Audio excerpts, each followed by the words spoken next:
আলহামদুলিল্লাহ, বছরের শেষ সকাল। অনেক ঠান্ডার মধ্যে আজকে অনেক দিন পর একটু রোদ উঠল। আর রোদটা একটু বেলকনিতে উকি দিচ্ছে। খুব একটা রোদের তাপ নেই, তারপরেও অনেক দিন পর রোদ দেখে খুব ভালো লাগছে মনটা। খুব উষ্ণতা ফিল হচ্ছে।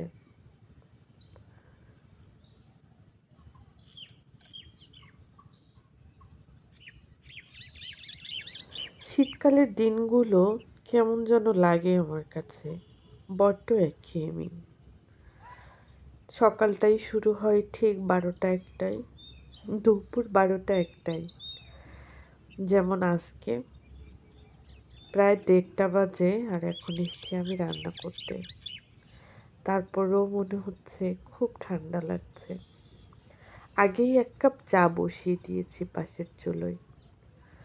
তারপরে রান্নার জোগাড়যন্ত্র। ঘড়িতে যেয়ে দেখি 1:30টার মতো বাজে। তারপরে একটু চিকেন বসিয়ে দিলাম। তাও কিনা ছোট্ট একটা মাটির কড়াইয়ের ভিতরেই চিকেনটা বসিয়ে দিলাম। ইদানিং মাটির হাঁড়িতে রান্না খাওয়ার খুব লোভ হয়, খুব ভালো লাগে। আর চিকেনটা খুব ঝাল ঝাল করে রান্না করব।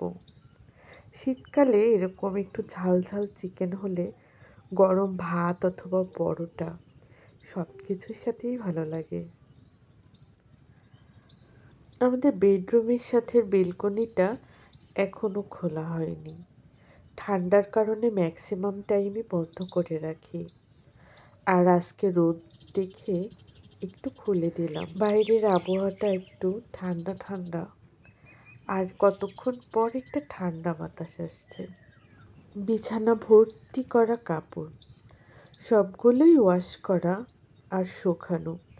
অনেক কষ্টে কাপড় শুকিয়েছি। এগুলো সব বসে ভাঁজ করব। আজ তাহলে এই পর্যন্তই থাক। আল্লাহ হাফিজ।